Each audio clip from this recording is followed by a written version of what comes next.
All right, guys, welcome back to the podcast. Today, we have a bit of a different podcast because I'm talking about more information-based stuff today. You know, I kind of wanted to touch a lot on mental health and internal stuff, but I want you kind of also to learn as well from this. So I've had a long-term friend, Ben Pokulski, over at MI40, who taught me a lot throughout the years. And these guys both work for Muscle Intelligence, which is his brand. And they're probably two of the smartest people that I know also. So I just wanted to bring them on to share their knowledge with you. So welcome Gavin and Greg to the podcast. Let's get rolling. Let's talk about peptides. Everyone is talking about them on social media these days. I've obviously dabbled here and there, with retatrutide, a few of them. I mean, years ago, 6-7 years ago, we were using tesmorelin, sermorelin. But now there's fucking loads everywhere, isn't there? And not a lot of people seem to know much about them and whatnot. So I've got you guys here to spread some knowledge on such subject, if that's all right. Yeah, of course. I mean, the two you mentioned there, I think Greg might know more. Greg's amazing at biochemistry and bloods and all these things, and he's phenomenal at it. And so he might know a lot more than me on it. But I think the two you just mentioned are actually FDA approved. So they're more common. Really now? Yeah, tesmorelin, sermorelin. Oh, sorry, I thought you meant Retta. That's not, is so it? Red is pretty much going to be there. It's gone through phase 3 trials, I think, at the minute. So it's the results on that have been remarkable. Out of all the GLPs, so it's GLP-1, GLP-2, this is GLP-3. That's shown the best. I think it's 24% more body fat loss than the others. So it's phenomenal. So that should be FDA approved very soon, I think in the next year. They have been testing it for a long time, though, because I do remember 3 or 4 years ago, people talking about it, but it's recently just kind of exploded and everyone's using it, aren't they? Yeah. The only thing is, I think there's maybe less side effects than Ozempic and semaglutide. Wait. Tirzepatide. Yeah, sorry. And but I guess we still don't really know because there's no long-term use being available in it. For Retta in of itself, no. So you think about going from phase 1 through to phase 3 and then to market, you're looking at 6-7 years anyway. Now, Retta has been out in the market for a few years. So in terms of side effects, it seems to be the more mechanisms they seem to put on top of these drugs, the less side effects that we tend to experience. But I think it is, when people think about Retta, Tirzepatide, Ozempic, any of these drugs that are being utilized, there is a percentage of serious side effect that needs not to be ignored, in my opinion. So even Ozempic, Tirzepatide, there's a 1% chance of relatively significant side effects, either through gastroparesis, which is I'll exaggerate the effect as paralysis of your gut, gallstones, pancreatitis. And the gallstones is most likely just because of rapid fat loss, but the other two mechanisms are not insignificant at all. It is a very small percentage, and I think the benefits massively outweigh those potential side effects. Saying that, if you were one of the person who got those side effects, you wouldn't think so. But I think it's important to recognize with any of these drugs that there is side effects. Because we look at some of the stuff like you mentioned, like tesmorelin, they tend to use it in HIV victims because the medication that they use causes a lot of visceral fat deposition, so they get big bellies. And tesmorelin's been shown to be really effective at that. But that has little to no side effects, really noticeable. I think some of the GLPs do, and it's worth noting. That's what I noticed a lot was when I was using that tesmorelin before, how much my waist would come in. I'd literally lose a lot of visceral fat on that very fast compared to other fat burners that weren't necessarily targeting that. Going back to you were talking about gut problems with Retta and that, I do notice you get a lot of acid reflux people do, and obviously that is maybe a first sign of gut problems on it. Is that to do with gastric emptying or something? What's the actual science behind that?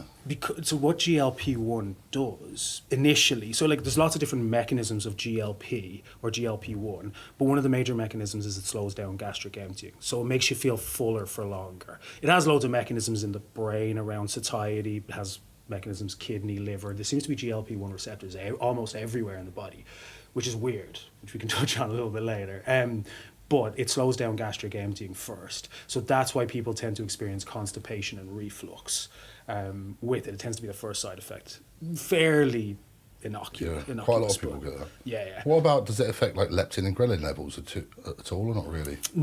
Well, GLP-1 will act semi as an agonist to ghrelin anyway, so it won't affect leptin levels. Leptin levels, it can resensitize the brain to leptin, which is interesting, but doesn't actually affect leptin levels. So leptin is released from our fat cells and kind of signals to the body energy availability, I guess. So what you find in people who are overweight is the central mechanisms in the brain don't receive the message from leptin anymore. But what GLP-1 can do when it gets to the brain is resensitize the brain to leptin. So we feel fuller. So that's like the multiple mechanisms of it, why it's so cool. Wow. Is there any other common side effects of retatrutide that people might come across? So the three mentioned are the dominant ones. I think when you put a drug like this out to such massive markets, I think we always will see some weird side effects, which doesn't really make sense to me. Like there was some reference to kidney dysfunction in some people who took tirzepatide as well. Very rare, but the mechanism doesn't make sense to me as to why that would happen. So I think there was something underlying generally going on with those people. So you do think the other two aren't that bad in terms of side effects? Their side effects are a little bit worse, but they're mostly the acute stuff. So like the reflux, the feeling sick, the constipation that tends to come with them tend to be a little bit worse with those ones. Is that due to they're more aggressive on GLPs than retatrutide? So is it correct that retatrutide has less effect on the satiety relative to the GIP and the glucagon? No, so the GIP and the glucagon tend to allow you to use more GLP with less side effects. Yeah. So like just for worth referencing, like when they get to GLP-3, it's because there's 3 different mechanisms now playing in the whole thing, compared to the first one, which was just GLP-1, which they smashed into people. So it just gets a little bit more mechanistically complex. If we were going to try and explain GLP-1, 2 and 3 to people that may not understand, if they were taking either of these peptides for fat loss, how can we explain it really simply? GLP-1 and GIP, these are just, well, they're called incretins, right? You can just think of them as stuff that your stomach releases. So your stomach will release these in response to fiber or protein generally. And they're acute, so short-acting satiety signals. So when that's why people always say eat more protein, eat more fiber, they'll fill you up. But obviously when you inject a significant amount of that into you, it just gives you that really enhanced effect without actually having to eat protein or fiber, and it's obviously much higher. The glucagon side of things is a little bit more interesting, mainly because glucagon doesn't do the same things that the other two do. They seem to think that glucagon might actually just increase metabolic rate slightly. So I think it was mentioned, like, what was it, like 150 calories a day, possibly extra, which over a year isn't hugely significant, but it's a few extra pounds, right? So it seems to be some of the reasons why it speeds up. But you also notice that it controls blood sugar a lot and like increases people's cholesterol and a lot of blood markers and reduces inflammation. Is that to do with GLP, or is that kind of a different pathway? That's actually an important point that I didn't even think about. So GLP-1, I'll try and make this relatively simple. So like say we ate a bunch of ice creams, probably a really good example. As blood sugar starts to increase, like in a type 2 diabetic or in general population, we should have like insulin pre-formed, it's called proinsulin, ready to go so that blood sugar doesn't go super high. GLP-1 does that. So GLP-1 will have pre-insulin, proinsulin relatively available so that if you eat a bunch of ice cream, your blood sugar gets controlled really, really quickly. So you see a lot of people genetically have really low levels of pro or pre-insulin. So is that down to like insulin resistance, etc., or not really? Genetically, no. Like there's a gene called TCF7L2, doesn't really matter, but that like means that your pro-insulin is kind of negligible. So you can have all these big swings in blood sugar, which affect appetite, affect mood, can predispose you to type 2 diabetes. Because GLP-1s really work well on those genetic people. Is that a gene you're just born with, or is that kind of something you programmed accidentally, maybe? Born with. Oh, wow. Yeah. What was it called? TCF7L2. I got it right twice. Oh. Very. Honestly, I've never even heard of it. But that's quite common side effects you see in a lot of people. That might be something that me and other people haven't really looked down before. How common is that? Percentage-wise, actually, I don't know, but relatively common. Relatively common. So I see it in a lot of people. We started looking at a lot of that stuff in, obviously we work with Ben at Muscle Intelligence, and one of the prerequisites for everybody coming in now, we make sure everybody gets blood work, we make sure everybody does the genetics, so we can start to look at this in a little bit more detail, and it just accelerates what we can start the plan with, because we know, bang, okay, this person has this issue, okay, we're going to put this strategy in place and a tool in place to help speed the process along, so we're not hitting roadblocks with things like that, Would you be able to test for that gene, though? How is that done? What do you need to, in a blood test? Yeah, like no swab test. So like pretty much the vast majority of the genetic companies will test for that. There's another one, KCM, I can't remember off the top of my head. So there's a couple of genes associated with poor blood sugar handling. There's actually a load of them, but they're the two dominant ones. And they're relatively common. And the genetics don't happen by mistake. They happen for some reason evolutionarily that we needed it. But obviously in the Western world now, they don't help us anymore. So yeah, they're relatively easy to test for and relatively cheap now compared to what they used to be. It's very interesting. Even those side effects there, sometimes I think maybe it's something that's affected me.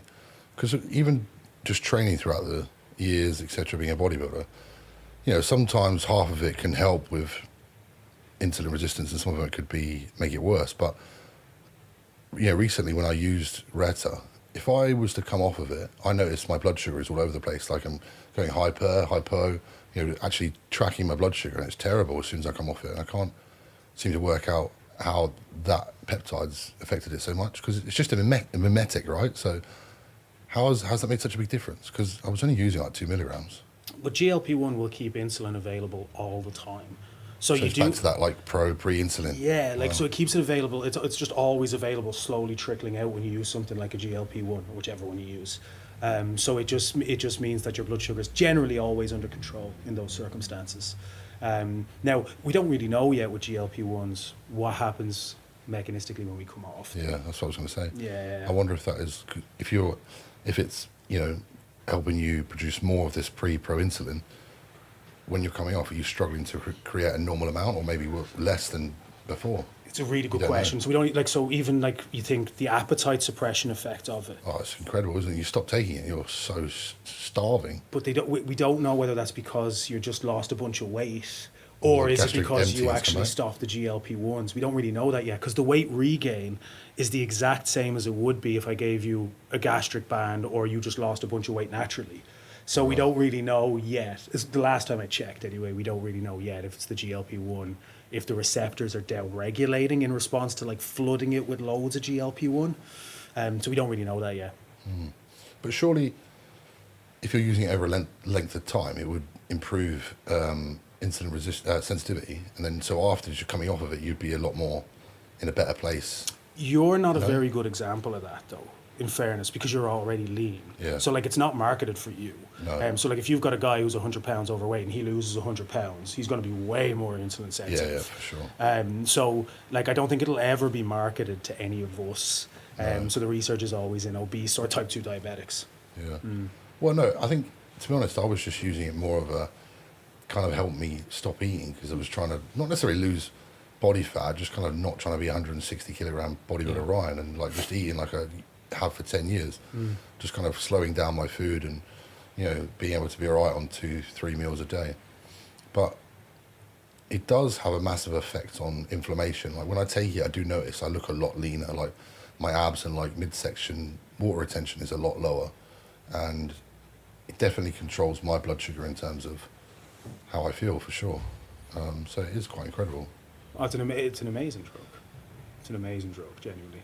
Well, if you look at bodybuilding, if this was available when I was bodybuilding, I feel like it would have been so easy, because I've had years of going to sleep starving, my stomach hurting so much, on fire. If I didn't have that, then I felt it would have been so easy. But it's just completely changed the sport, right? I'd even go on the other way as well. So if you're bulking back up, for example, you're trying to gain weight, and you're then able to control that amount of intake slowly. Oh, I didn't even think about that. Sorry. Wow, that's as you're putting calories, because you can imagine straight away, boom, you start binging, you fuck that you blood sugar. Rebound off a competition, you're primed to want to eat a lot more, right? So that allows you to stay that little bit hungry without wanting to go bang. And you're off the wagon, you're blowing out a little bit, you're putting more body fat on the muscle, for example. I've seen some people do That's that. incredible. I really, didn't really actually think fast. about that Yeah. because I was early on that person that as soon as I've competed, boom, started eating again, and then you start eating too much. And they're like, whoa, I put on a stone here in a week. Yeah. And like that's so detrimental to actually gaining muscle longer term for sure. Like blood sugar, blood pressure, boom, boom. If you'd be able to use something to help control that, I didn't even think about that. Yeah. That's crazy. Wow. What do you guys think about fasting, keto, carnivore diet? Because I love using, almost a zero carbohydrate diet, like bodybuilding keto with clients because I find that they seem to lose body fat a lot faster than most other avenues, especially inflammation as well. They just their body seems to be in a lot healthier spot. Do you have any advanced opinions on any of those three? You are. Carnivore, we start carnivore first? Sure. Carnivore, I've been lucky enough to be there at the beginning and actually see it now. I think there's some people who a lot of people who respond really well to it because you remove a whole load of processed food. I think that's great. I do get to see the other end of it though. So I see a lot of stool tests, a lot of blood tests of people who've been on carnivore for long periods of time, and they seem to be. It depends, not all of them. I don't know if there's a genetic component to that, but some people seem like a wreck at the end of it. Predominantly good health-wise. It's because it's always important to know people in the bodybuilding sphere don't care so much, but your beneficial bacteria in your gut only eat fiber. So the complete removal of fiber, I think, is a problem. But like referencing keto and stuff like that, they don't have any increased benefit over just caloric deficit. But hunger cues, they have a great effect on. So like you take someone who's overweight, like you're probably saying with your clients, and you remove carbohydrate completely for most of them, their hunger will drop significantly, which I think is really useful with them. Well, just from controlling blood sugar better, right? Not peaking and dropping blood sugar. I definitely thought there. Oh, fuck. What did I say? What were you just talking about? Keto. Yeah. Gut health. Oh, that's it. What about lipids? Like, how do you find that any of those blood tests you looked at, lipids affected those badly, cholesterol, etc.? Not really. So there's obviously different ways to do keto or carnivore, right? So when you look at the keto diet, if it's the bacon, cheese, and cream version, it fucks lipids, man. That's what I thought. Yeah, it will, because you're looking at such a massive influx of saturated fat that it is going to affect lipids. So when people are like, oh, high LDL doesn't matter, it does matter. Over the course of a lifetime, it matters. So it depends on the type of keto you use, because there's that version of keto, then there's the salmon and olive oil and vegetable keto, and they're two completely different diets under the same name. So I think if you use a lot more monounsaturated fats, omega-3s, that kind of stuff, you can still have some saturated fat. That helps to control for lipids a lot, because if you control blood sugar, you control lipids generally as well. So, for example, if you have a client that's had high LDL for a few years, experiencing side effects, what side effects would you experience? With high LDL, very little. What problems would then come of that? So you're getting into cardiovascular disease now. Yeah. So it seems to be known now. So if you got like all your lining of all your blood vessels, right? LDL obviously swims through those blood vessels, and it can, even without damage, they're thinking now, get through. And if it gets through, the immune system responds and you start to calcify. You grow these foam cells and it starts to calcify. So that seems to be a numbers game as well. But if you combine that with blood pressure, which is shear stress, if you combine it with shit food, oxidative stress, if you combine it with high levels of inflammation, then you damage the lining of the cardiovascular system as well, and you oxidize the LDL, so it's much easier for it to get in.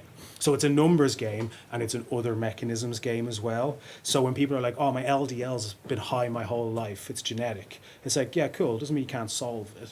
Now, it's great if you don't have all those other problems, right? It makes your likelihood less, but elevated LDL, I think, is still a problem. Because you'll see it out there where people are like, oh, I just don't care about my high LDL. I'm like, you probably should. Yeah. So like calcification of the arteries, etc., is from high LDL, right? Combination, right? So that's combination. So like you could be shear stress from blood pressure, right? Because that'll do the damage initially.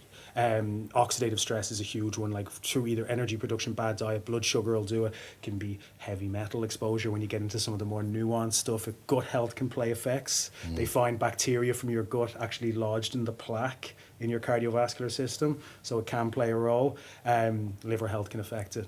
I've seen a lot of things about even just oral dental health causing problems there as well. Is that right? Yeah, massively. Because it can, like if you have like infections in your teeth, they can burrow down and get into your bloodstream and can cause a lot of effects cardiovascularly. And it's often something I forget with clients who have cardiovascular problems, is I actually forget to ask them about their dental health, because it is a big deal. Wow.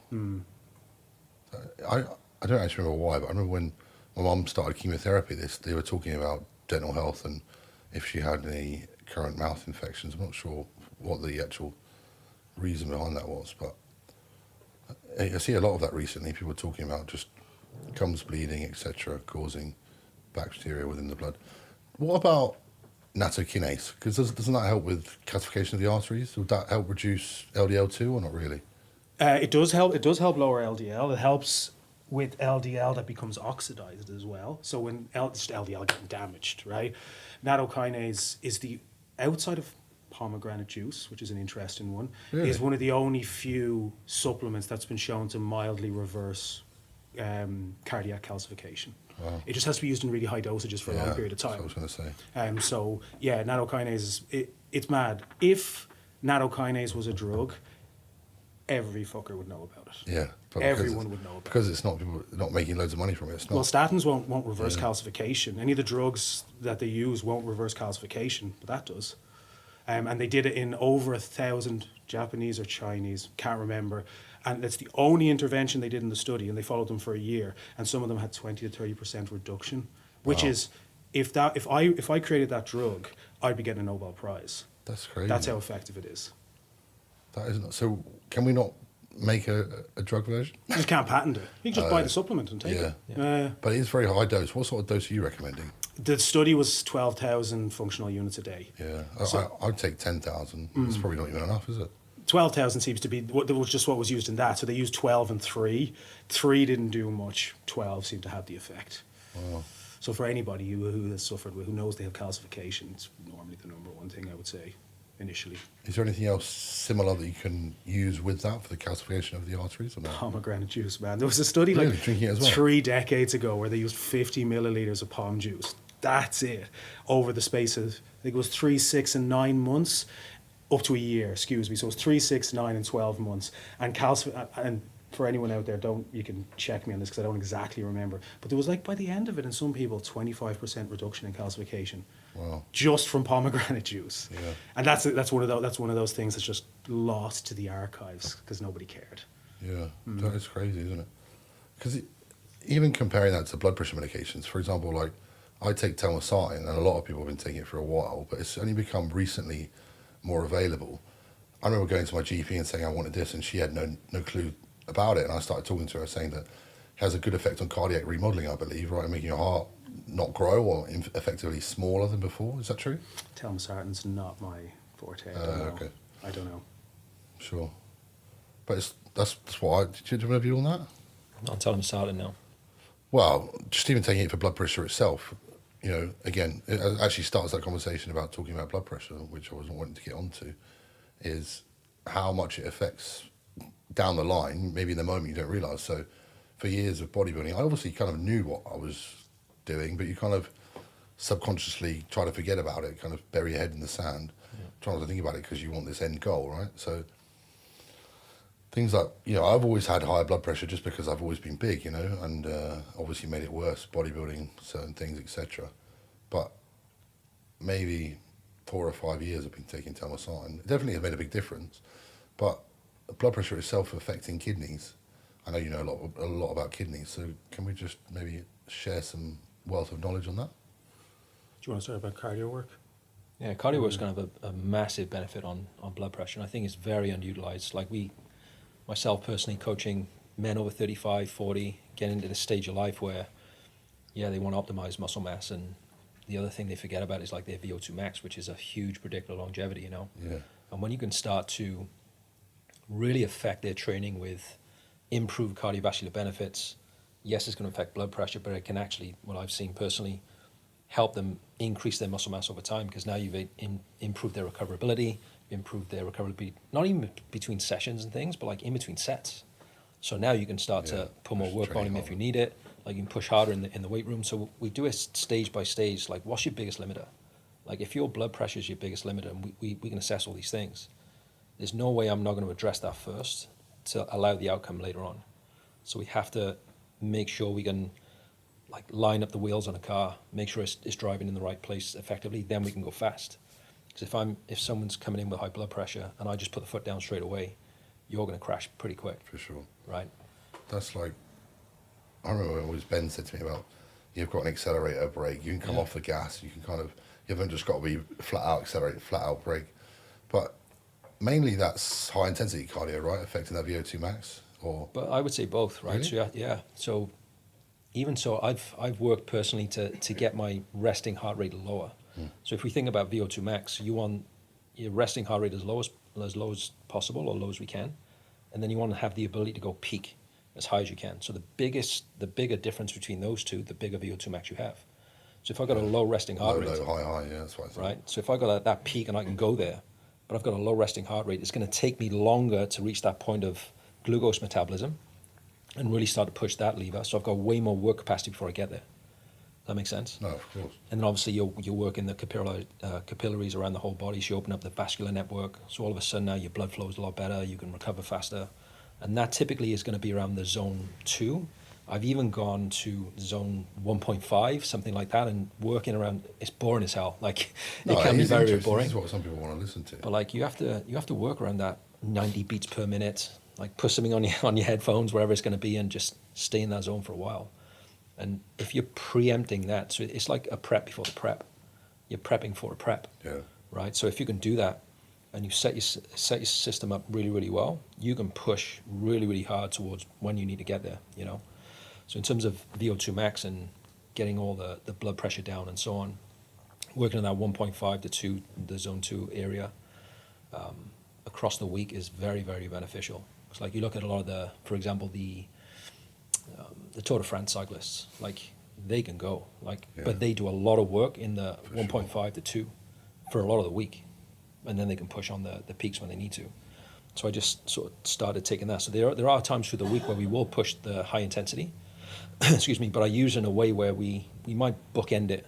So I might finish with that on the zone 2 session.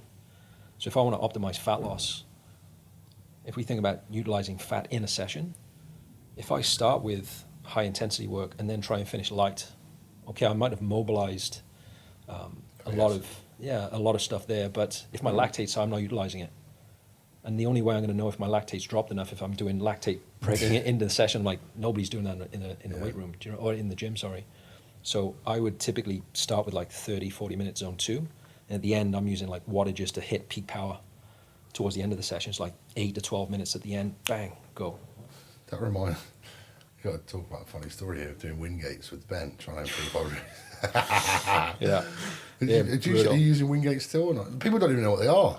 We need to edit in a video here. I think they might want me doing it with him.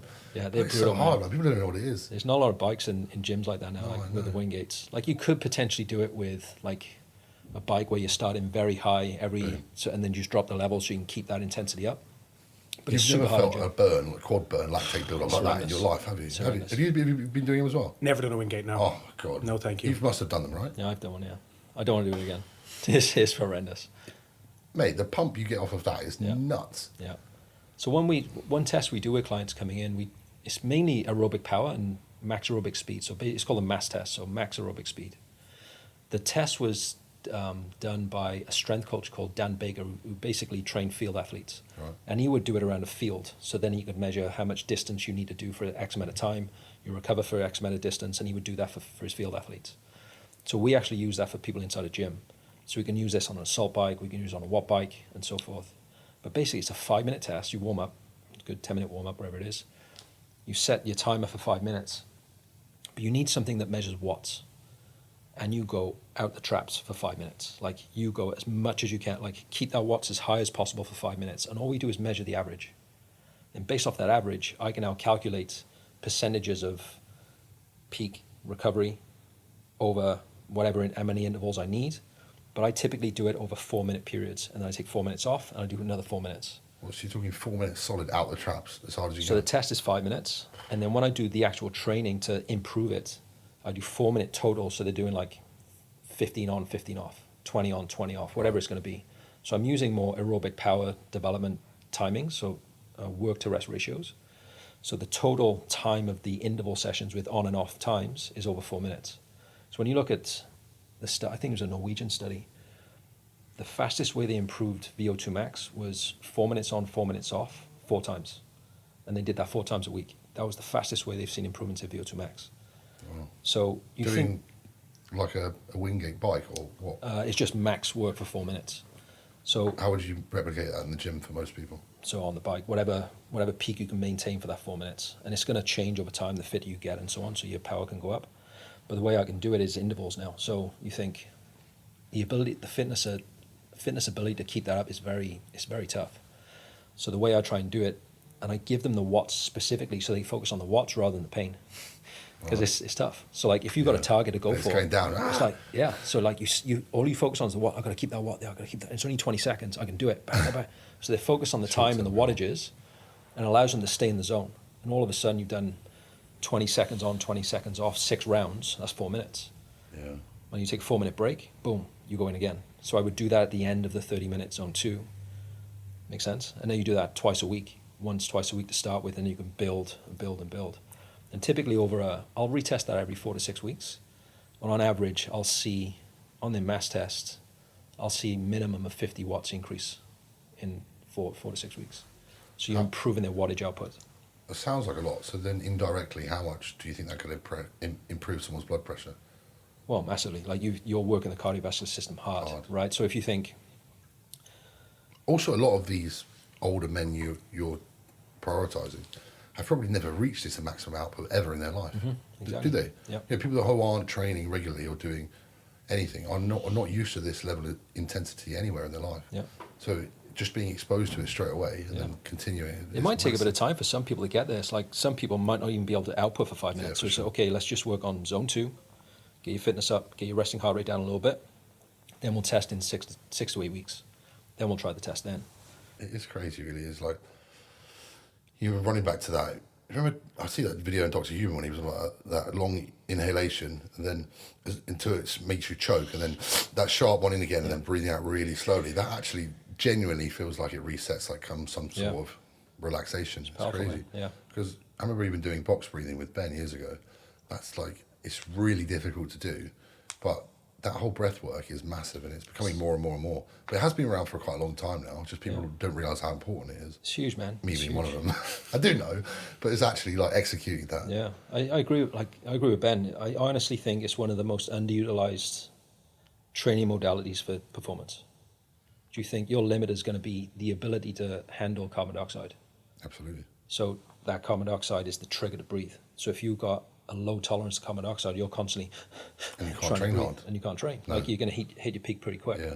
So if I can lower that, and obviously you need to do that through breath work. Breath holds is the best way to do it.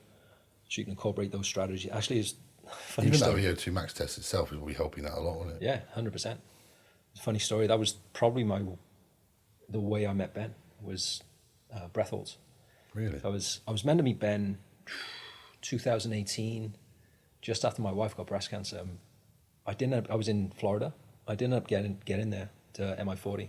We're on vacation. I didn't end up getting there, but came back home, and I was on my watt bike. It was through COVID, so I was doing training at home. I had a kid at the house and so on. So I was on my watt bike just doing some cardio stuff. And I was doing breath holds on my bike because obviously I incorporate breath holds with movement. Yeah. So typically with clients, we'll do it when you go on your walks. Exhale, hold your breath for X amount of steps. Breathe. It's so hard. Do I it remember again. doing it with it It's as well. tough. It's really difficult. But I was doing it on my bike, and I nearly passed out. I was like, because I was getting like competitive with it, so I was trying to hold my breath and improve my carbon dioxide tolerance. And I was watching Ben on a podcast on YouTube with, I think it was Brad Schoenfeld at the time. I nearly passed out watching it, and I screenshot it, shared it on my stories and stuff on Instagram, and then Ben obviously saw it, and then we got chatting in the DMs because we were chatting before that because I was going to go and see him. He's like, "Oh, sorry, I missed your messages," blah blah blah. And then that led me to chat to him a little bit more, and then moving into muscle intelligence. I remember doing either hack squat or leg press with him, doing breath holds. and it's unbelievable how much that can improve your training. Huge, like huge. Unbelievable. Yeah. Like, I feel like people that know him or people that are in his life are the only people that kind of know this level of performance and like things to improve that kind of training. Even if you look at sympathetic, parasympathetic drive, like that kind of system, people don't even think about it in terms of stress or training or even blood pressure at all. Like a lot of people do that. I know there's this like, you know, I feel like I know quite a lot. You guys blow my mind. Ben blows my mind, but we kind of need to, the level of knowledge of you guys and Ben and people like this, need to bring this kind of knowledge into a lower world, I believe, because there's so much more we can do before jumping to drugs or Yeah. surgeries to improve general, even just training massively. Like even just like we were talking earlier about lat activation Yeah. and training your back. Some so simple little tips and tricks there that have changed my back training, and I'm training clients a lot. There's a lot we can kind of use that's so simple that we kind of maybe look past. We think, oh, it's not going to matter that much, but It's huge, man. it is crazy, It's huge. isn't it? Like it's being able to, like when people come into our ecosystem, we start talking about the foundations of training. It's like we need to get strong in those end ranges where they're weak. Like if you can improve stability in the end range, in the length and range, and the short range, all of a sudden you've increased stability there, and now you can output a little bit more through that mid range, right? Because that's where people want to stay. They never train in these ranges because they're like, I can output here, like I'm building muscle. Well, if you've never taken a set to where you need to take it because you've got no carbon dioxide tolerance. I was actually having a chat to a biochemist guy yesterday about it, and we're looking at motor unit recruitment and sensation, where the brain's perception of like that's the tolerable limit for that set. Well, that's trainable. I was speaking to one of the big research guys who actually is a proponent of effective reps and so on, and we did a mentorship with him, and it's very, very, like it makes total sense. But one of the limiters for pushing and recruiting more motor units is pain.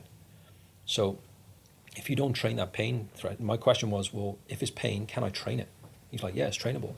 So if I can improve my sensation of pain and my brain can sense you can push more, well, now I can recruit more motor units for muscle development, right? But then my mind goes to, well, is it an oxygen thing where I've peaked at my carbon dioxide tolerance, there's no oxygen getting to the brain now, there's a pain sensation, because cardiovascular benefits will limit that as well. So if you're cardiovascularly unfit, the brain senses, this is painful here, there's cardiovascular sensation, it's going to downregulate how many motor units you recruit. So fitness is a big component of that.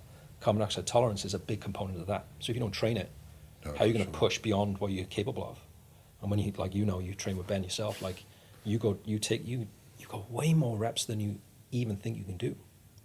I believe I can train with anyone in the world after training with Ben. Yeah. I've been, you know, I know most bodybuilders are like at the top of their game. I feel like I've been in this industry such a long time now, and everyone that's trained with him says they don't train with anyone harder. There's no one.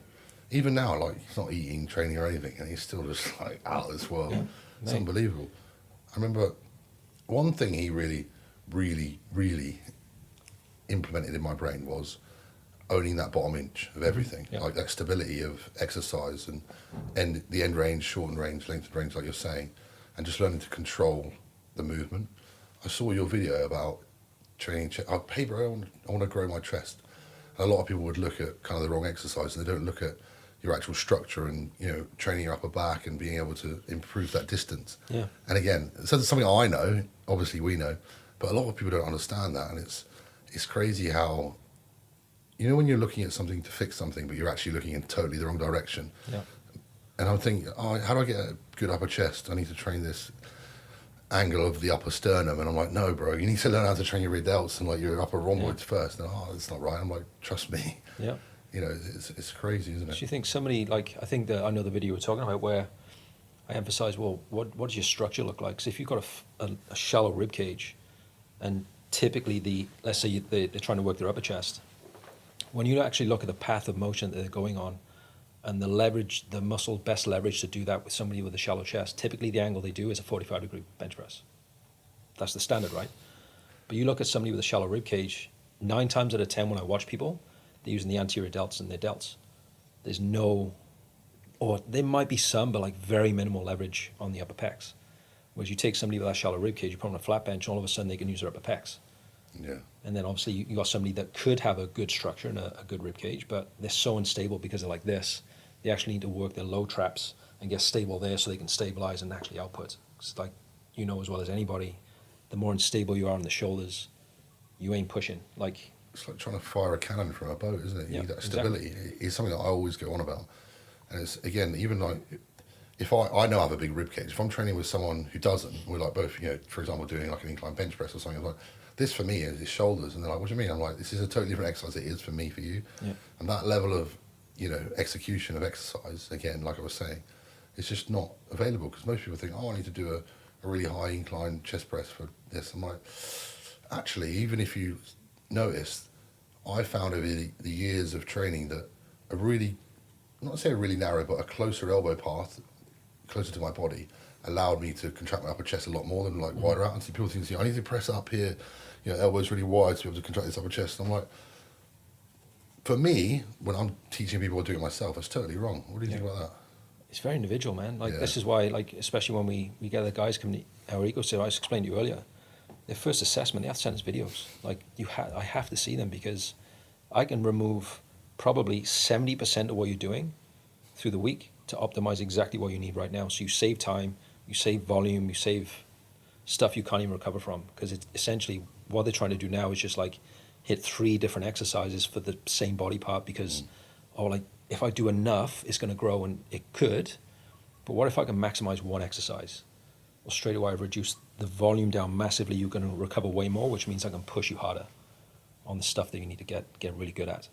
So we just optimize exercise selection for the individual. Like, I could probably go down and train chest with you right now. We could train chest, and I'll be on one machine, you be on another, or we're doing a different angle on the bench press. Oh, and yeah, of course. we can still train together, but it's like we have to manipulate Yeah. the variables to maximize what we want to train. It's like, for me, for years, a leg extension has been like one of my favourite exercises, and people don't understand. I could be doing set after set on a leg extension. I'm like, well, truly, this is kind of the only exercise where you can fully shorten that quad Yeah. and like be able to contract it properly. Everyone, no, bro, I need to get in a barbell squat. I'm like, you can't even squat properly. You don't need to squat. Yeah. And they're like, oh, Ryan, how much do you squat? I'm like, bro, I haven't squatted with the barbell in 8 years. Like, I to be honest, I probably would struggle with 40 right now Yeah. because I wouldn't even be able to put it on my back. And it's like, they're like, well, you've got 36-inch legs. I'm like, but you're looking at exercise at totally the wrong kind of place, and you're way overlooking what you actually need to do. Again, like even a standard bench press, I don't do a bench press for any of my clients, ever. They're like, well, how am I going to get a big chest? I'm like, you need to learn how to use the muscle, contract it properly through its proper range of motion, and learn what you're doing before you jump here and do this and that. And it's like, So the question then becomes, well, if you're going to squat, fantastic. Like, I actually like squats for a functional I know, movement, like right? front So- squats and like even the Zercher squats are quite Exactly. fun still. It's aren't just they? like, well, what muscle are you trying to target for the squat? That's the first question. So if the squat is the squat, let's say you just squat, what muscle do you actually want to target? Because if you look at my structure, and you can look at limb lengths and so forth, if I back squat, I'm all ass. If I want to hit my quads, I have to front squat. Front squat, yeah. It's just, unless I really elevate my heels on a back squat Yeah, same as me. and get my knees as far forward away from the weight on my back as possible. So obviously that distance the knee travels away, or the joint that travels furthest away from the weight, is taking the most torque on the muscle. So if I'm doing a back squat, and because of my leverages, I'm ass dominant, then my quads aren't getting the main stimulus that I want. And I'm thinking I'm getting it. I might feel my quads, but my low back and my glutes are taking a hit. So I'm not really effectively going to grow my quads as much as my glutes. Or even like ankle mobility there Yeah, as well. A lot exactly. of people's ankles barely move, and then they're like, well, I can't grow my legs. I'm like, well, because you're looking at the wrong place. Exactly. What do you think? Oh, wait, that's a question. What do you think for most? I know we were saying everything's very personalised, but best leg exercise for most people, looking at different heights and individual size. If there's a For quads, hack squat, man, all day. If there was one you could do, because you can manipulate feet Yeah. on the platforms and so on, but in terms of maximal stability, maximal force output, to load it, get the knees in a fully flexed position, close that angle, in my opinion, the hack, because you're going to work that bottom range. Yeah. You have to initiate effectively. That low back needs to be into the pad for stability. You need to use your feet strong into the platform, and those quads have to contract to get out the bottom. For me, hack squats are probably one of the best for quads.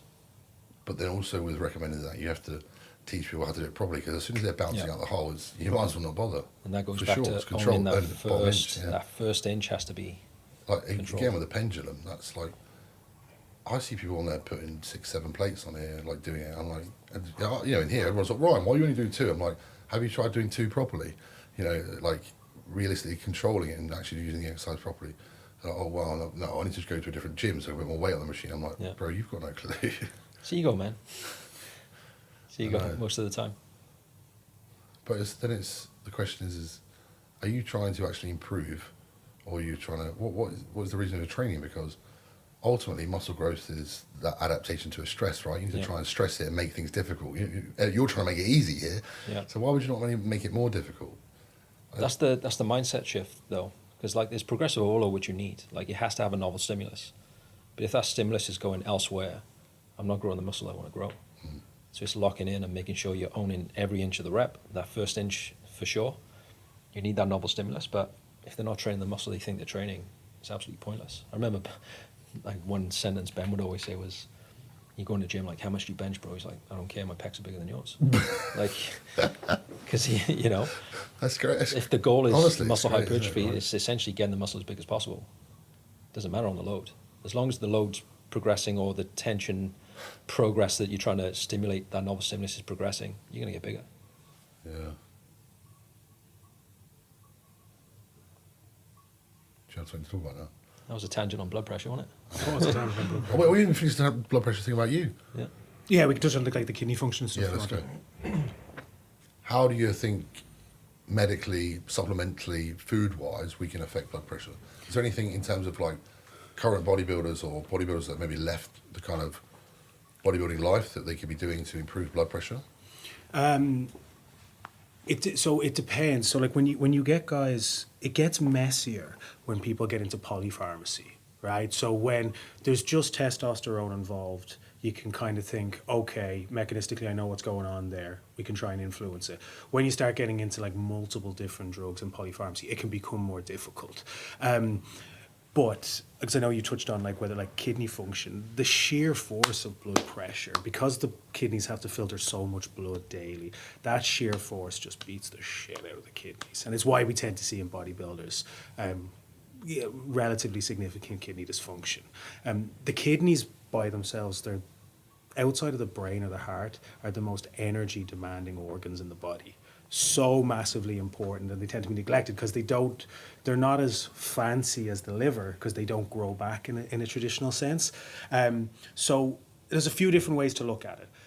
If you're looking at is it the chicken or the egg, right? Has the kidney dysfunction caused the high blood pressure? Has the blood pressure caused the kidney damage, right? So it's chicken or egg. But if you want to just target the blood pressure by itself, there's a few really simple ways that you can do it now, but these aren't tested in enhanced athletes. Sure. Hibiscus tea at relatively high dose will drop systolic blood pressure by about 7 to 8 points. Oh, wow. Pomegranate juice, which I touched on already, does it as well, relatively significantly. Nattokinase does it pretty significantly. CoQ10 does it. High dose potassium does it. You got to be careful with high dose potassium if you've already got kidney dysfunction, though. So it's worth noting with those things. Dropping your blood sugar will play a really big role there. Anything that will increase nitric oxide, so anything that will vasodilate your blood vessels. So vegetable intake. It's like, even the guys who come through Muscle Intelligence, right? Everyone's there to get jacked or lean. Yeah. Fair enough, I completely get that. So everyone, and even the bodybuilding world, it's protein, carbs, and fats. Yeah. I get it because that's what manipulates I don't eat any vegetables, weight so. gain or fat loss, right? But cruciferous vegetables or beetroot or rocket, they all contain nitrates. When we chew them, they turn into nitrites, and they will create nitric oxide. So they'll vasodilate your blood vessels. Like there was research done on young athletes where they gave them mouthwash and saw what happened to their nitric oxide production. And because it kills all the bacteria in the mouth, nitric oxide started to drop and drop and drop over time. So you can look at that supplementally, great. You can look at it dietarily, either by controlling blood sugar or massively increasing cruciferous vegetables, beetroot, all those things that tend to go with it. And aerobic work is probably the biggest lever initially that you can look at. Now, if you want to target kidneys directly, you're looking at like a lot of... Astragalus? Astragalus is really big. Goldenrod? goldenrod. So the astragalus research wasn't done directly on astragalus. Right. It was a tincture of, that I can't remember, could have been what you just mentioned that was in it, but it had a few different. It had a few different nutrients in it, Yeah. and it did significantly. It prevented the. I think it was going from stage 2 to stage 3 in terms of kidney disease, but NAC or N-acetylcysteine. We spoke about this before. N-acetylcysteine or glutathione are the only ones that will really affect like the oxidative stress and the damage that are done to the kidneys, either from the high blood pressure or from the polypharmacy that bodybuilders tend to go through. So taking those in relatively high doses can be effective. One important thing you said last time that actually kind of shocked me was you think that NAC is better than glutathione, right? Mm-hmm. And that's mad because everyone thinks it's the other way around. So let's try and delve into that a little bit. I'm going to clip this for Instagram because this is interesting. A lot of people think that liposomal glutathione or injectable glutathione is a lot better than NAC. Let's hear your opinion on that. So N-acetylcysteine, so glutathione does the glutathione thing. Yeah. It's a really good antioxidant. It helps buffer some of the things we get exposed to from the environment or the damage that we do internally, right? It is really, really effective. And you can take both, right? And in people who have quite extreme kidney dysfunction, I'd probably give both too. But what N-acetylcysteine does differently, it gives the precursor to glutathione, which is cysteine. Great. So it'll help replenish glutathione. But it's also a biofilm disruptor. So when we look at kidney dysfunction, there's a strong connection between kidney dysfunction and gut dysfunction. Now, again, chicken or egg, which causes which, doesn't really matter at that stage. But we get all these compounds that build up in the gut that start to seep through the gut lining and affect kidney function. And then kidneys can't clear it anymore, so that stuff starts to seep back into the gut, and you get this knockback and effect. But what N-acetylcysteine does is it kills, or it helps to kill some of those bacteria within the gut at the same time. So it's multi-mechanistic compared to just glutathione by itself. That's why I think in that circumstance, N-acetylcysteine is better. Wow. Greg, what are your thoughts? I know we touched on peptides a little bit earlier. I know we've been researching a lot, and obviously we're not advocating stuff that isn't out there and stuff at the minute, but if you look at some of the real good research, that there's a big research study done on SS31 where it affects cardiolipin in the mitochondria, so it helps sort of fix and glue up all of the cardiolipin, so it makes it more intact, let's say. So as you're repairing that, you're creating less oxidative stress. There's no leakage coming out, which means you can then potentially, based on the studies, downregulate how much internal glutathione you're actually utilizing based off oxidative stress. So if you're using NAC, you're then preserving a lot of your glutathione because now you're getting less oxidative stress to the system. Now, this is kidney disease, so there could be a lot of shit going on here. Less free radicals too. Exactly. But this was done on Barth syndrome, which was a cardiolipin genetic thing. So they were doing very high doses, but they saw real good benefits in heart function, kidney function, lung, because they're all mitochondrial dependent. They're very high in mitochondria in those areas, right? So I just wanted your thoughts on like potential utilization of peptides around that as well. So just for reference for anybody who's listening, taking you back to high school biology, right? Like when you had to do this crap and you hated it in school. But like when people talk about the mitochondria, it does loads of stuff, but everyone thinks about it as the powerhouse of the cell, right? So it produces energy, but it also produces rust, I guess is a good way to put it, right? So when you put the mitochondria under lots and lots of stress, either from things you're taking or the lifestyle you lead or the lack of sleep, you just get more of this rust. But what what SS31 does, it helps it shores up the mitochondria and makes them a little bit more stable. Less rust. Yeah. So it'll block some of that rust production. So it's a really interesting, novel approach to kidney dysfunction. They used it in a kidney study where they were putting stents in to increase blood flow to the kidneys. And they noticed that blood flow was much more, there was much more blood flow to the kidneys with the group who used the SS31. Wow. So it's really interesting in terms of that for peptides for kidney function. But if you affect the mitochondria or energy production, I think the mitochondria sits at the middle of everything. Yeah, of course. Yeah. So do you think less rust, less free radicals, would you be better at producing ATP then or not? Yes, you should be. You should be. So like some of those peptides that we're mentioning, they'll increase our ability to be able to burn fat for fuel. Yeah. So we'll produce more ATP anyway. So kind of intertwining that with NAC, I always like to believe, kind of put forward to clients that indirectly NAC would help you burn body fat because of the way it helps reduce inflammation and free radicals. Do you believe that's true? It's hard to say. So it'll probably increase output.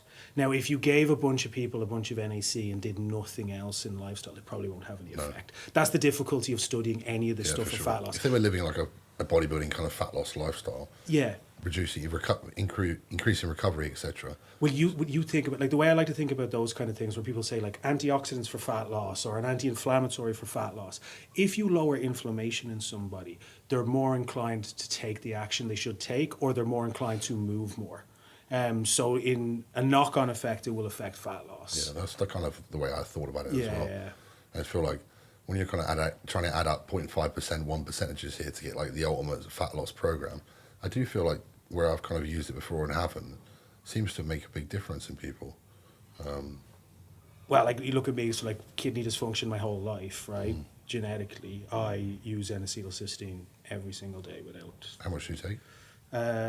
2,200 milligrams is the way the dose comes out. Yeah. What would you recommend most people take just for living a bodybuilding lifestyle and trying to be healthier? 24. Well, so I would always say start low, because N-acetylcysteine, because it does kill off some bacteria in your gut, can make some people feel a little bit nauseous or give people headaches. So I'd start 600 milligram, 1,200, 18, probably 2,400 milligrams. Weirdly enough, I love the smell of it. It's got such a potent smell, but it's like kind of quite addictive. It's sulfur. It's weird, isn't it? It's sulfur, yeah. Every time I open it, I'm like, whoa. A sulfur it's quite containing nice. amino acid, yeah, it fucking stinks. But it's worth noting for some people don't tolerate sulfur well. Yeah.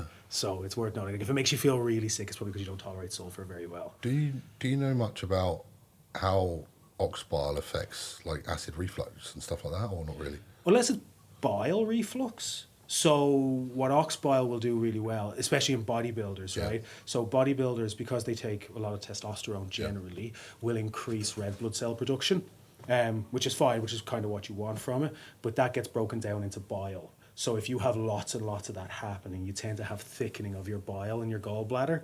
So you can say your gallbladder becomes a little bit sluggish.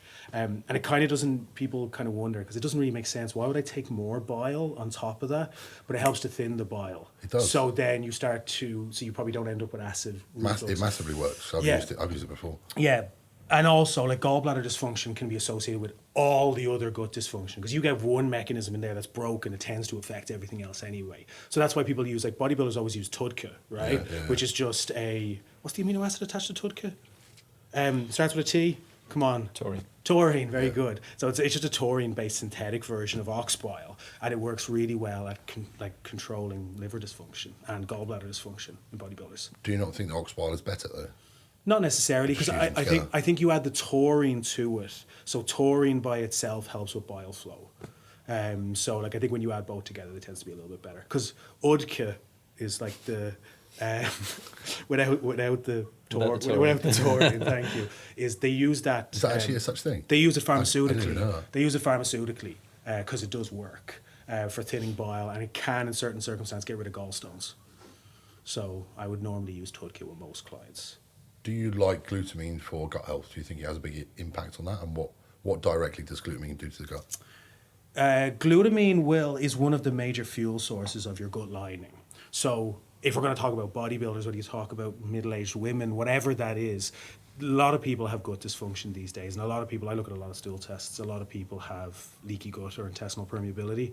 And glutamine can be a really effective way to deal with that.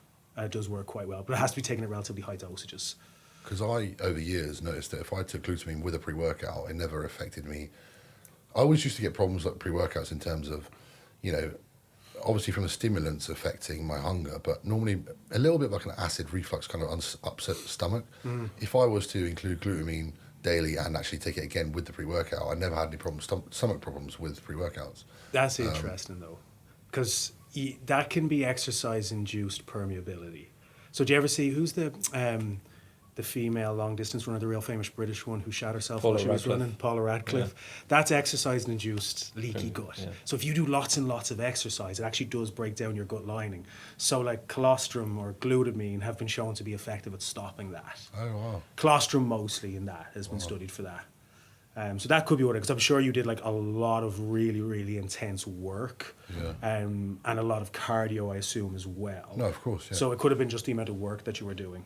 It could have been, don't get me wrong, all the stimulants and stuff as well. But Yeah.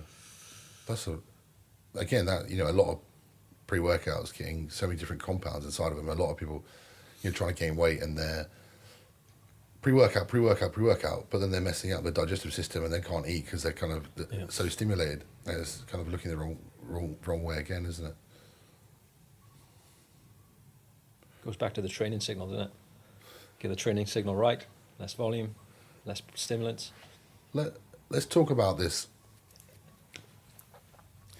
lat activation and actually learning how to contract your lats properly, because a lot of people just think about it's coming back, but what you are, again, I just can't help but teach people, ultimately it's just about ideally bringing your elbow down to your hip, and some people just can never train their lats properly or even do that. So when they learn to contract their lat, they're like, whoa, I feel like I've trained back for the first time in my life, because they go from being like this to then like this straight away. That's one big thing I like to talk about, is contracting your lats properly. Yeah, I used to hate training back because I couldn't engage it. Like, obviously, if you're poor at something, you don't want to do it, right? So, since working with Ben, I just learned how to train effectively, like to really engage the muscles I want to engage. And one of the limiters, like on any upper body exercise, if your shoulders unstable, you're not going to be able to contract effectively. Like you're always going to default to your strongest position. So that's where people will go from that position, pull back because they're typically stronger with the upper traps, maybe mid traps as well.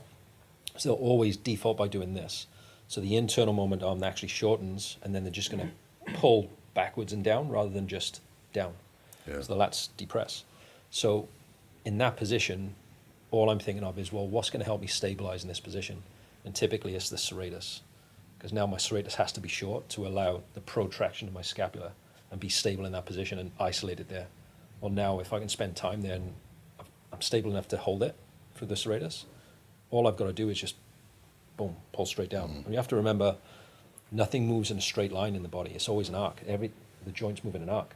So if I'm just pulling back, I'm going back this way. So the leverage then is on a different muscle. Yeah. So if I'm thinking about, well, my arm has to move in an arc to go and maximize the lats, I have to come down, down, down, and then pull back. Does that make sense? Because what you notice then is the scapula starts to elevate, isn't it? Yeah. I remember for a long time I was doing, like scapular dips for like pec minor, and then actually contracting my lats just to try and depress the scapula well under load. Because being able to just depress that scapula and like keep it strong is so powerful in terms of a lot of exercise, isn't it? Yeah. It's the ability to keep that protracted in that position and actually just get downward rotation instead of retraction. Because all the scap needs to do is just downwardly rotate at that point. Then at the end, if you really want to shorten it, obviously once you hit a certain point, once that elbow becomes in line with the torso, then it has to wrap around. So it's either like turn the chest a little bit, or you can then retract a little bit towards the end if you needed to. But that first part here is just protract as much as possible, just downwardly rotate, and that serratus has to be strong. So I actually, in programs, if they're weak at that, I'll program a lot of serratus work either pre-exercise or in between sets to make sure they're stable enough to keep outputting of that. Even just when you're going back to chest training again, a lot of people not being able to stabilize the scapula and the shoulder, and then not being able to contract the chest properly. It is literally like trying to fire a cannon from a bow. If you can't stabilize your scapula, shoulders, chest, everything, even midsection, abs, how can you expect to contract force under a certain muscle you're trying to control variables of? Is crazy. A lot of people don't realize that internally stabilization of exercise, of even using machines, is massive, because when you're using that machine, obviously it's externally stabilized, but being able to stabilize yourself within that machine and then train and contract the right muscle and then progress it properly is so much better than progressive overload. I need to put more weight on it, but you're putting weight on it, and now you're using triceps and delts and biceps and lower back, and you're like, well, you haven't really progressed at all because it's not your chest. It's not the right muscle. So it's like, you need to learn how to do it properly. No one understands that. That is it. It's like, learn how to do it, then you can increase. You might even stay on that same weight for weeks at end because you're still struggling to, even external rotation of trying to contract your lats, like that external rotation being bad, like mine was, kind of still is, has limited lat activation and being able to train lats massively. That's what Ben taught me, was increasing that external rotation etc., shoulder mobility, Yep. allowed me to be able to contract my lats better. So same with my chest, right? So I have my GH joint is calcified, right? Yeah. So we struggled on my left side with the shoulder mobility where I tore my rotator cuff, Yeah. and I got to a point where I was able to contract my chest a lot better. But that's why I injured my chest this side, because this shoulder was so unstable. So then I was over pressing this side of Yeah. my chest, boom, gone. So You it's see like, that in a lot of ACL issues. yeah, my left GH joint is I need surgery on it. Yeah. But still, it's fucked. But that's what caused my chest injury. Yeah. Because I was overcompensating so much here. Because this was, my even here, like contracting my chest now is unbelievable. Yeah. It is here too, but it's so much worse on this side because of that shoulder injury. Even training biceps, because that bicep attaches to the shoulder, and no one really knows. Yeah. It makes a big difference. So, if you look at my chest surgery, I tore my bicep as well, right? When they've reattached the bicep is now not attached to the shoulder. Wow. So where I train the bicep here or there, it's not. It's basically the same. Yeah. It's not like thinking about this up, back, lengthened bicep attached to the shoulder, etc. For both sides. So when I train them together, I'm like, wow, this feels so weird. It's interesting, man, because we spent, myself and Ben, we did a course in Calgary, and we spent some time with one of the head researchers of at the Calgary Institute there, and he does a lot on ACL injuries for athletes. Obviously, he trains a lot of athletes there. He's a professor there. And the main thing they're concerned with after an ACL injury is the next injury typically being on the opposite side. Because if you don't rehab that injured side effectively, then the other one has to do more. Wow.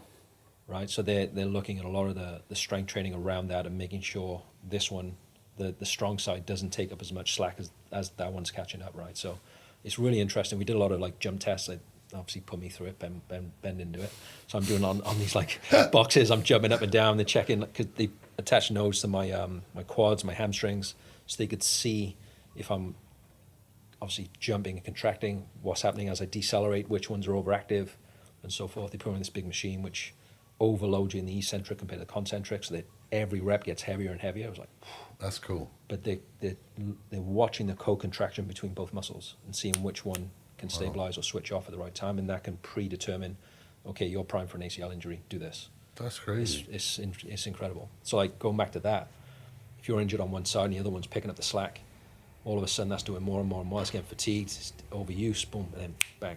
Like indirectly, Yeah. I'm not saying it's his fault, but obviously Ben taught me how to train so well when I was training with him, performing exercise correctly, getting stronger at that. Then when I kind of, had the old session where you forget about it, kind of start moving weight, with your mates and trying to, mate, I'm so strong, I'll do 6 plates on the incline chest press here Yeah. at Ben, fucking moving on. Then I was so strong. And then you kind of slacken your form a little bit, you're dehydrated, you went out the night before, it's in the morning, kind of doing something a little bit wrong, boom, gone. Life changing. That's the thing, maybe with bodybuilding in general. Obviously, with tendons being a little bit less strengthened, let's say, in terms of what the usage is for a lot of bodybuilders and stuff. So, looking at what type of training can help solidify that over time. Whether that's actually could that be done based off what people are using at that time? Maybe not. But you look at the pliability of those tendons at that point. It's a lot of pressure on them, Because even like collagen, glycine, a lot of that, help with tendons a lot, don't they? Yeah. Yeah, like going back to genetics, one of my issues is collagen regeneration. You look good though, if you're So I have to I take a lot of collagen every day in terms of collagen powder. Marine collagen. Yep.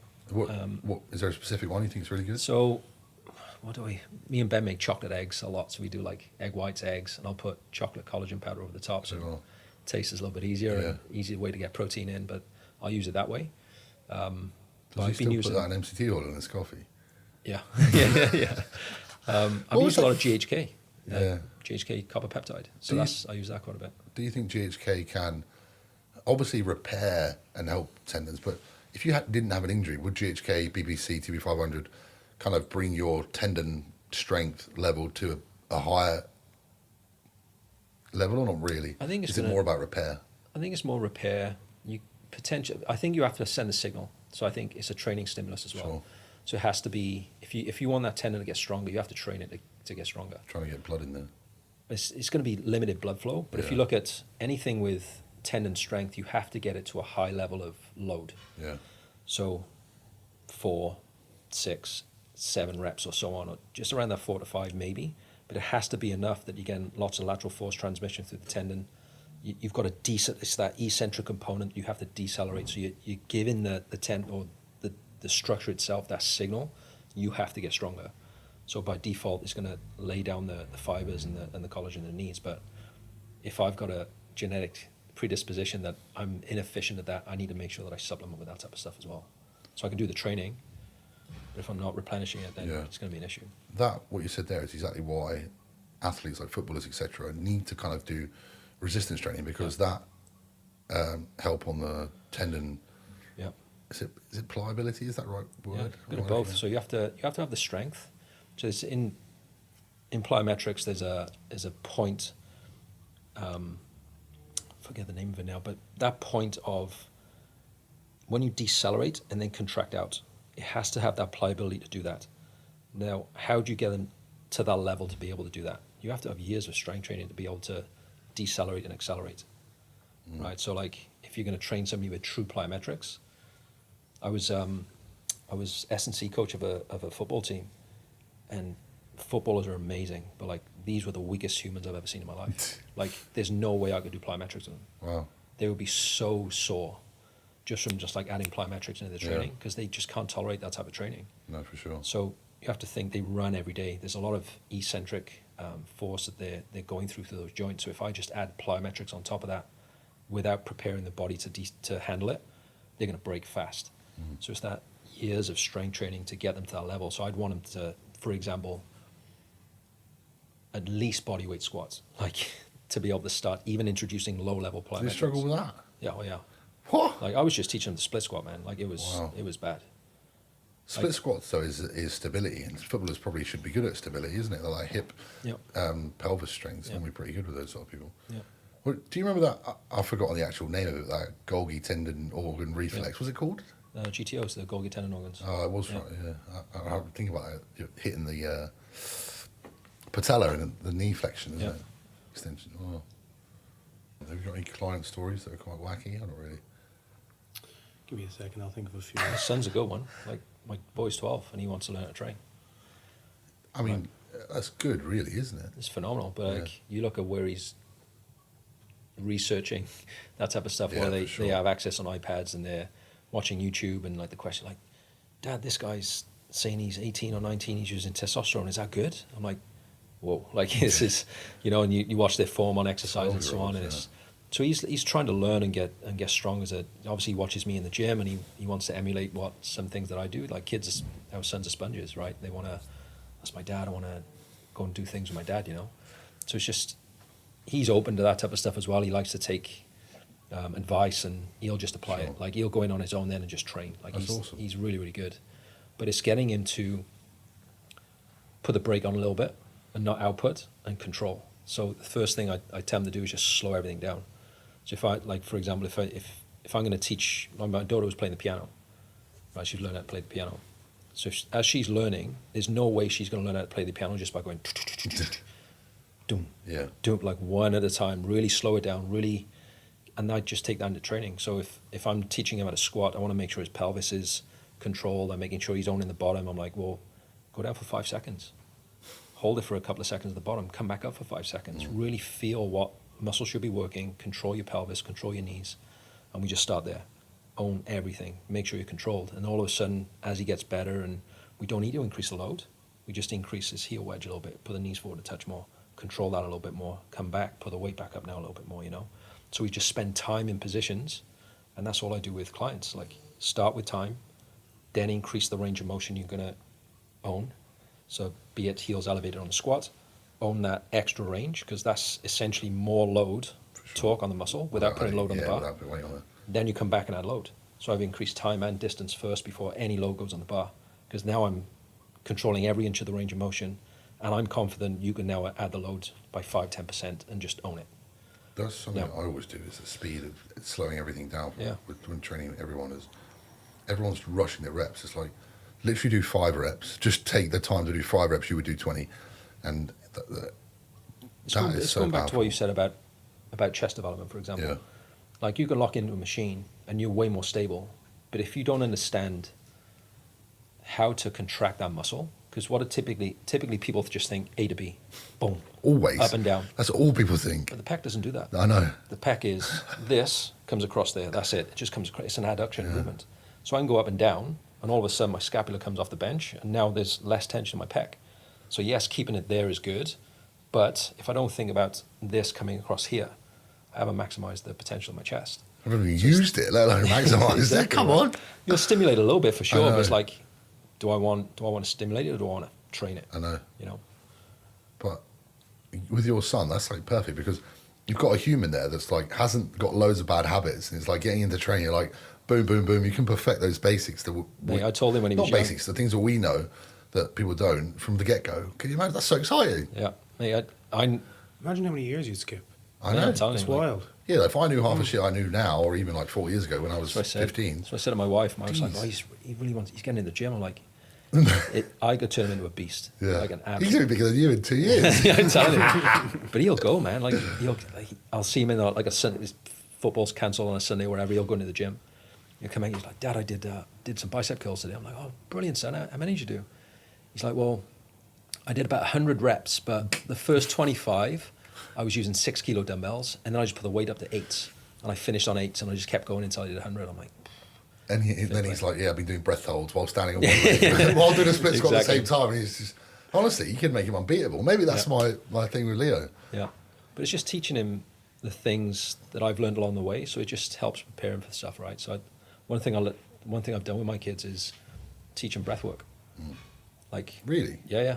So for sleep, just help them calm down. But I think this stems back to when my son was little. He always had an issue going to bed. Yeah, Leo He'd does always as well. have to. Everybody would have to go and say goodnight to him. He wouldn't go to sleep. He would struggle to go to bed on it, like when it was time for bed, and myself and my wife would be downstairs or whatever. And I was like, this is weird.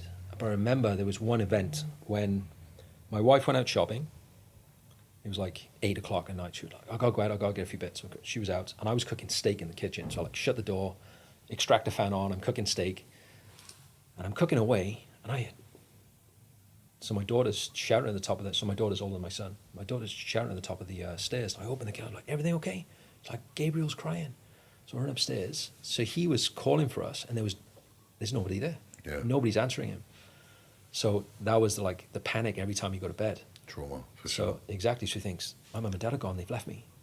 So what I used to do then in the evenings, I'd be like, go to bed, we do some breath work, we calm down, get him into sleep. Because like I'm trying to, in my head, I'm like, well, if he's in a stressful environment, he needs to know how to control that stress and just calm himself down, and so he can think effectively. If I try and teach him breath work when he's stressed, he ain't taking it. So I used to That's do amazing. breath work when he'd go to bed, but then that translates to training. For sure. So if he gets to a set where he's like stressed, like we do the camp in Costa Rica where we used to call it the warrior and the monk, Yeah. where we do the warrior stuff in the gym and then we take him to the jungle and do the calming and breath work Love and the that. monk stuff. But I think of that still in a training session. So I remember being on the hack squats in Marbella.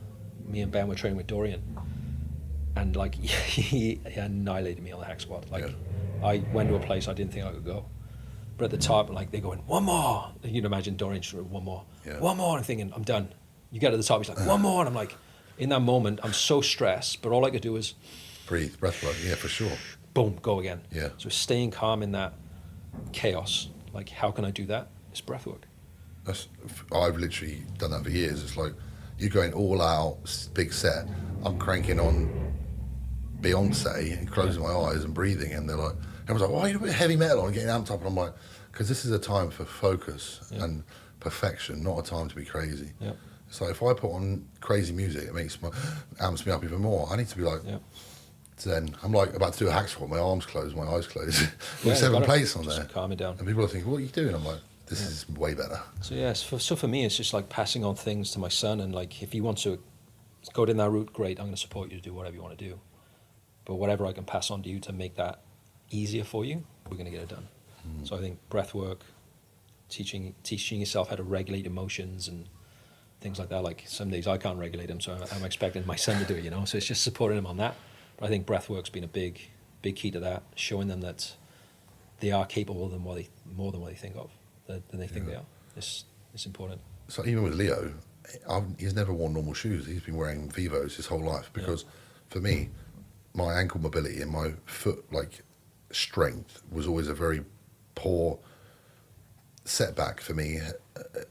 My legs have always been really good, but my stability of my feet and my ankles have always been terrible. And I was like, well, I can preempt him here. I can kind of make him wear these and stop his. He's got toes like a caveman. Yeah. So he's never worn normal shoes, and I think for me, I get excited about that because I'm like, I can kind of stop all these problems from happening when I know. Yeah. And it's the same with you there, isn't it? It's like trying to... Just the little things, just like those little things that set in and you can teach him. I didn't think about breath work with helping him sleep, though, because his sleep's quite poor. And he does actually snore, which is not good for a kid, because I've got bad sleep apnea and snore anyway, but breath work for sure will help him. I do like when he gets stressed and he cries about things, I do hug him and I'm like talking about breathing and trying to get that. So you are right, but trying to do that in a stressed environment is not the best. Do it when he's not crying. Yeah. Because he'll be more, just pull him into you. And chest to chest, let him feel what it's like to breathe and just expansion and so on. And then when he's calm, he'll take it in a little bit more. And then when he does start to, come on, let's breathe. And all of a sudden it's easier. Calms down a little bit easier. Yeah. Going back to you just talking about Dorian Yates, and it's quite a common topic right now is Dorian on, I was quite lucky. At a very young age, I used to train with Leroy, who actually trained him in Blood and Guts years ago. I used to drive to Birmingham twice a week and would train with Leroy. So I know that training style, from when I first started bodybuilding, when I was 16, 17. But a lot of people now just listen to Dorian talking and his training style. They're like, oh, I only used to train 40 minutes. I'm like, I don't think you understand that set and that rep and that workout that Dorian did is not your 40 minutes. His set is nowhere near my set, let alone your set. It's like you need to learn how to create so much intensity in every rep, to be able to get that much adaptation of the muscle to be able to train like that. Because most people can't train in 40 minutes. They can't. Come on, man. No one even knows how to contract the muscle, let alone train. Exactly. So it's you can't train in 40 minutes until you know how to, 1, at least stabilize, 2, contract the muscle properly, and then 3, have decent intensity. So that 40 minutes of training is not enough. Yeah. That's a problem right now. Oh, I can train 40 minutes. I'm like, you can't, because you don't know how to train or even do that and move the muscle properly. Yeah, I agree. I agree to a certain point where it's intensity is going to, you have to get high intensity. You have to have heavy weight. That's going to recruit the fast twitch motor units to increase the fast twitch muscle fibers. It's going to send the signal. But if you take, for example, high level athletes can get the maximum motor unit recruitment gets about 80%, potentially up to 90% for some, whereas beginners are about 60. So if I'm taking a beginner into a hack squat or whatever it is, and we're going for a 5, they haven't got the brain capacity or the ability of the brain to fire that fast. It's like, they're going to crumble. Whereas if you think strength training over years, what you're training the brain to do is send it every time. So that takes time. That's training. But people want to go from A to Z in 2 weeks. And it's just impossible. It's years of training. Dorian's training was he was training, you said the shave in, but as a young age, as a natural athlete, he was strong. But it took him years of strength development to be able to get into that shape. And then obviously with the bodybuilding and so on. And I just think if we look at it physiologically, there has to be years of solid foundations of training. You're going to need work capacity at some point. I know there's effective reps model, and you do X amount of reps over this amount of volume and so on. You're going to get muscle damage and so forth. But you need a foundation of volume to teach the nervous system how to fire and fire. So it's basically rate coding. That's what it's called, right? The ability for the brain to fire down at the motor unit efficiently. That takes years. If you try and look at it simply, we've got people in the gym downstairs doing a bicep curl. Okay, let's say 8 kilogram bicep curl. All right, done a set, moving increased weight. I'm training them, touching the bicep. Mate, your bicep's not even contracting. Why are we increasing the weight? You're not even using the muscle. Yeah. It's like jelly. And they're like, what do you mean? I'm like, well, I've done the exercise. I'm like, yeah, but you're not using the muscle. You're just using everything else to get it there and just going from A to B. You need to learn to contract that muscle to move the arm. Use the bicep to move the arm. Think about that before you actually move the arm. And then it's like, oh, okay, now we need to use a 2 kilogram dumbbell. Yeah. I was like, oh, now the bicep's working. And it's so simple, but no one ever thinks about that. It's the same with everything. It's like, okay, I'm going to put weight on, just have it move. I'm like, what about thinking about why is this? It's still soft. If I'm moving this, it's still soft. Then clearly something's not right, isn't it? You need to learn to contract, like you can, before you even move your arm, contract the muscle. So it has to be working. Then try and think about actually moving the arm with the bicep. So it's a simple framework we teach, like me and Ben teach coaches now in our education. And we teach this to clients as well that come in. And the progression model we always go with, like I explained earlier, is you spend time there first, improve distance as a progression, and then once you've mastered those two, then start to increase the load. Because otherwise people, they use slow tempos and they just consistently using pink dumbbells and thinking that's going to overstimulate them. It's not. Like there's a certain point where load is a progression. But if you don't master something which we call, it used to be SSI, he's probably told you this as well. The setup has to be right, you have to be stable, and you have to initiate from the right muscle, SSI. We've now put in selection first. So is it the right exercise selection for you? Love that. So SSSI. So is it the right exercise for you based off your structure? Is the setup correct? So for example, if people can see this on the video, but you think your structure for a bicep curl. Yeah, I was literally thinking, I was going to say the same thing next. So your carry angle, if you're out here and let's say I'm using a dumbbell and I curl up, that dumbbell's force is going straight down. So a bicep curl with a barbell for you is going to be a nightmare because you're putting way more force through the elbow. Because a hinge joint only wants to go one way. Exactly, it's just one way. So I need to make sure that force is lined up with the elbow and the shoulder. So a single arm dumbbell on a preacher curl is going to be way better for you because one, the path of motion is correct, so the setup's correct. You got stability from the pad, and now all of a sudden, boom, you have to contract that first, and then boom, just That's put it. concrete, yeah. Done. That. So just following that simple framework of format, you can't go wrong. Simple. That's the same with a lot of exercises. Again, I don't do like straight bar push downs or anything like that because my elbows are completely the wrong way. And I try to tell with most people, it's like, you need to understand this is a hinge joint. You only want to do one thing. The only thing you're going to do from this is cause yourself tennis elbow, golfer's elbow, and elbow problems because you're putting so much stress through that elbow, trying to push it away. It doesn't want to go to contract a muscle that's not even contracting that way. So, okay, now we're going to do a cable crossover, move our arms back, nice arm path. Oh, now your triceps are concrete. Yep. Oh, now it's because you're doing the right thing. Not because everyone's done a skull crusher for years and now they've broken their elbows, you need to do it. Because, again, like you were just saying with the SSI, but now adding the right exercise, that right exercise for most people is normally the same. Like these tricep push downs with a bar don't really fit anyone, realistically. Even look at it another way, is leg extensions. Like the setup of your leg and the angle of your hip is massive before you start. Like if you're sat here like this and you're trying to do leg extensions, it's completely off. You're just going to wreck your knees. Knee joints opened up. You put in way more force through especially the medial part of the knee as well. So if that's opened up, that knee joint is getting wrecked. Like you need to make sure everything's stacked.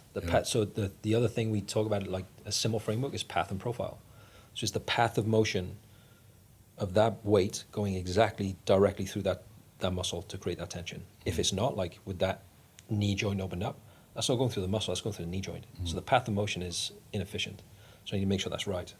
And then like you saw me teaching on camera downstairs in terms of the lat. Like looking at, well, am I matching the profile that I want as well? So one thing me and Ben do when we travel, we go into all these gyms, and the first thing we're analyzing is like, that kit's shit. We're not using that one. So these are the exercises I can select today. Like that hammer strength machine downstairs is possibly one of the best machines I've used to engage my lats and learn how to use them correctly if you set up correctly. So it's finding that with our weight on the video, I explain it, like when the weight is that perpendicular to the axis where it's 90 degrees, that's the heaviest point. So if I sit on it and use it the way it's meant to, I don't get that. That gets heavier as I shorten the muscle, I get weaker. So I can't handle that load in the short position. So I need to set myself up. So as I'm in that lengthened position where my lat is strongest, that's now at the heaviest, and I can manage it. And then as I contract, that weight moves over the axis and drops off. And as I get weaker, I can keep contracting because it's matching the muscle to the resistance of the machine. So then logically thinking, well, I got the path right, and now the profile matches me. So now I can train every inch of that rep as maximally as I can. So now I think, well, how much volume do I need for that? It's not as much as doing 3 other exercises for my lats because I can't match the profile. So now my volume goes down, my recoverability goes up, my contractions go up, and now I'm in a better place. I'm just grow faster. It's even, again, if you look at that, it's just a normal plate-loaded, seated road hammer strength thing of just sitting down and people use it, it's terrible. And then, but if you also stand up and stand too far back, it's terrible because the weight drops off so much. You know which one I'm on about? If you use that perfectly, lock in, arm on the pad, and you're at a good distance, you can just about like lock in and get a great lat execution there, but there's so many factors going into that. That's why, like, me and you being there actually training someone hands-on is so much better, because I can tell you how to do it and show you how to do it, but as soon as you've kind of forgotten about how far away from the machine are, you're pulling here and all the weight's dropped off. Yeah. But that, I think, is a great exercise too. If you can get it right, in the right position, you're literally lovely the way it pulls down your lat. Yeah. Similar as that. Path goes nice, man. You can't mess it up. No. You set up right, you're just nailing it every rep, and then it's just the ability to go there. Yeah. There's So so that's many. that sensation. There's so many exercises that I never do with people, and they're like, "Oh, why have we never done this close grip seated row?" I'm like, "Well, because it's a bicep exercise." Exactly. It literally is. Like you could. Then people row it to here like this, and they're like, "Oh, why is my back not growing?" I'm like, "Well, because you haven't actually used any of your back yet. You're just doing this." You could probably make an argument, if you set it up right, you could probably make an argument that you could only train the lat in the lengthened position for the first 10%. 45 degrees, and that's it. Just use that range Yeah. and just do It's that. almost like a pullover. Yeah, exactly. Yeah. It's crazy, isn't it? It is that, like, people don't even think, "Oh, I'm training back." Your elbow hasn't even gone past your midline. Yeah. It's nuts. That's actually quite a good path to go down, is some debunking some exercises as well. So let's talk about that. What other exercises I can think we you think mentioned about? like bar push downs, like Yeah. especially if the arm angle isn't right. It's mainly back and legs are tough, man. Like backs are probably the Hamstrings, hip, pelvis Yeah. stability. It's Yeah. massive, isn't it? Yeah. People doing hamstring curls and their arse is going up in the air. Yeah. Like, how hard is it? Is it to do a lying leg curl on like a plank, like how Ben used to teach us to do it? It's tough, man. It's nuts. It takes isn't a while to get I do that strong with at it. everyone. And everyone's like, "Whoa, I'm feeling my hamstrings for the first time." It's just, yeah, because your pelvis is not moving, because Yeah. you actually use your hamstring. That's why, like, I put in the beginning of the session, because obviously if I go to the short position of the session, it's not going to take too much fatigue into the system, right? So if I'm training length and positions first, that's quite a lot of neural demand. So like fatiguing myself a little bit quick, which this is why I agree with the fatigue stuff as well. If you place exercises correctly in the program, you can maximize the program. So typically what I would start with is that lying leg curl first. One, you're going to really work the short position if you can keep the pelvis stable, So difficult. because you get that hamstring fired up. But it also then sets up, well, if I'm going to follow on with hack squats after that, I've prepped my knee flexion, so I'm getting good pump around the knees. Yeah. And I've also created stability at the pelvis. So I'm getting the muscles to control that, lock the abs in, glutes are on, hamstrings, knee flexors are on. All of a sudden I prep ready for the hack squat, but I've also taught myself to control the pelvis. So I lay it, and it doesn't mean I don't put that towards the end of the session as well if I No. wanted to get a little bit more stimulus out of it, but I find it's a good prep and a primer Sure. to set up for legs. I always used to do hamstring, even years ago when I first started training. I always found that training hamstrings first alleviated any knee pain. Yeah. But just getting blood flow into that knee used to give me so much more stability and strength to be able to push hack squats further and even get a better blood Yeah. flow in my quads, you know. First I heard, John Meadows was the first I heard talk about that. So I remember one of my mentors, Charles Poliquin, was very advocate of like knee flexion and so on. But he would never go over 6 reps or 8 reps on it, and John was getting to like 15 reps and getting blood Yeah. in. He was like, he's fucking sore for days. These are two legends of the sport. They're not. Yeah. No one even. A lot of people won't even know these guys are. Yeah, They were a big part of my life as well. yeah, Those two guys right there taught me so much, yeah. and you as well. These are the people that people need to listen to, aren't they? Yeah. You know. What's any other big names in the kind of fitness world that you can learn a lot from right now? I think like biomechanics wise, obviously Ben's learned a lot from Tom Purvis. Ben's Yeah. one for sure. Tom. Like Tom Purvis is exceptional. But he's got such a small. People not come on. Like honestly, no one knows who he is. No. No one knows who he is. I remember when I was at MI40, I've done a lot of Ben's courses and learning with Tom right there, and he blows my mind. Well, Yeah. blows Ben's mind. It's just unbelievable. Yeah. I haven't actually been to his gym yet. Have you been? Not his gym, no. I'd love it's- to go there. Apparently it's So- fantastic. yeah. Ben's like, when you go there, you realise you've never trained a day in your life. Yeah, for sure. He's like adjusting machines, drilling Yeah. certain things on. And that's what I mean about like understanding profiles and understand like until you've trained that, like you've got no clue. No clue. The contraction is totally different. So the stimulus you're providing and sending that signal to that muscle is totally different to what you see in studies for effective reps and like this is the amount of volume I can handle before fatigue and For sure. muscle damage and all that stuff. It's like you're using beginners. I don't care if you say you're training. They've been training for like 6 months or whatever. That's not advanced. There's just no way. Then you take that scenario and put that into a weight room like Tom Purvis's, and people have never trained in that way. It's like you've never contracted your muscle correctly or experienced that level of training. No, it's like even the top bodybuilders at the Olympia. How in fact, all of them could go to Tom and Ben and learn so much and be so much better. And like, you know, you're looking at someone who's the best in the world, the way they look, and you're thinking, you kind of got that training the way you did, quite luckily, really, genetically, you know, everything else. It's like, if you learn how to train properly and stabilize, contract to this level of science, Yeah. how much better could you be? It's unbelievable, isn't it? Yeah. It's hard though, isn't it? Because like you think they're on a path and like they get in progress, and all of a sudden you got to put the weight down. Psychologically, that's Yeah, tough. for sure. I'll That's be there very, too. very tough.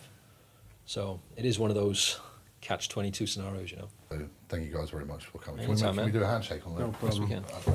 Thank you very much. No Thank you problem, very mate. much. Anytime. And guys, make sure you check these guys out. I'll put the links, etc., below. And thank you. Pleasure, mate.